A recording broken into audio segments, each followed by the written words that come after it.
I've got some great drawings for you today. I'm really glad you joined me.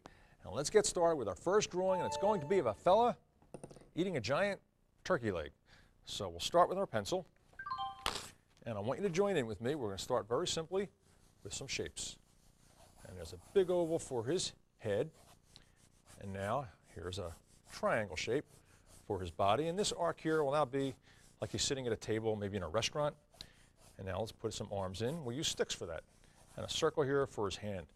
Now this arm here is the one holding the turkey leg. So a circle there will indicate that. Now it's time to switch to marker and put some detail in. All right, start with his face. Well, here's his nose. And he's already eating a couple bites. So let's give him a big full cheek and a smile. And this line here indicates the other cheek. And we'll make it nice and full. And maybe his chin. And here's his ear. And his eyes. Well, his expression would be happy. So let's have his eyes shut with his eyebrows up. And he looks happy. And there's his hair. And let's give him no hair on top. Maybe a couple funny ones. Yeah, I like that. Okay, now let's put a napkin around his neck. Some lines where it bends. And to make it look like it's tied, make a circle.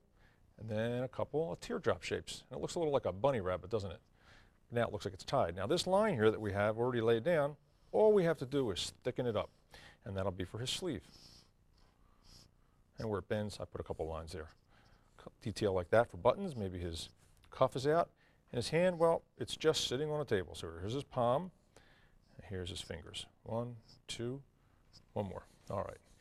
And let's put his body in. Okay, now here's the arm that's holding the turkey leg.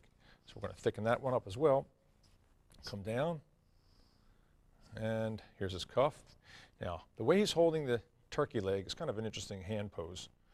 We're going to make a bumpy line there for his knuckles, and then we're going to draw his fingers. Coming back, and here's his palm. I'm going to leave that open because we're going to put the turkey leg in there. Now, here's his thumb. You'd see that. Now, let's put a nail on it so it doesn't look like just a circle. It looks like part of the hand where his thumb is now. This is the part of the turkey leg coming out of the bottom.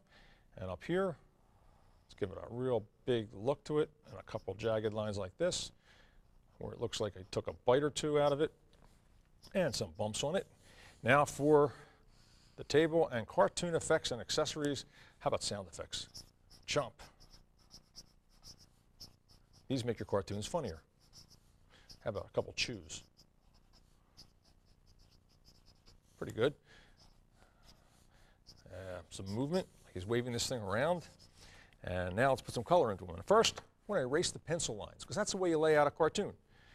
You'll put the pencil down first, then you ink it in. And sometimes your ink lines, they're not exactly going by what the pencil already has. You ink your way into a finished drawing. Well, it depends on your style of cartooning. Then the ink lines stay and the pencil lines go, and you're ready to add some color. So I'll use a little bit of blue.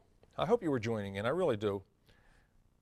Because it's a good way to learn by copying what other people do. You know, I'm always asked in my travels, I say, is it okay if I copy? And I said, well, how else are you going to learn, really? You know, think about it. Think if it was a musical instrument. Would anybody expect you, here's a piano, start playing? No, you have to get music, and you'd have to learn from what already went before you. Well, it's the same thing with drawing. You can't just give someone a piece of paper and a marker and say, draw. It doesn't work that way. You have to learn by what other people have done. That means copying. And you know what? I'm even asked about tracing a lot. They say, is it okay if I trace? The answer to that is fine, trace, because you know what happens when you trace? It goes through your hand, up your brain, and it stays there, and a lot of it sticks with you, and you learn that way, because the whole process sort of just stays with you. So don't ever worry about copying or tracing. It's a good thing. See what I'm doing here? Put a little red on his cheeks, kind of round it out a little bit, and now some brown for the turkey leg. He came out great. All right, I like that. Okay, you take a look at him, and I'll play you some, I don't know, eating turkey leg music. Ready?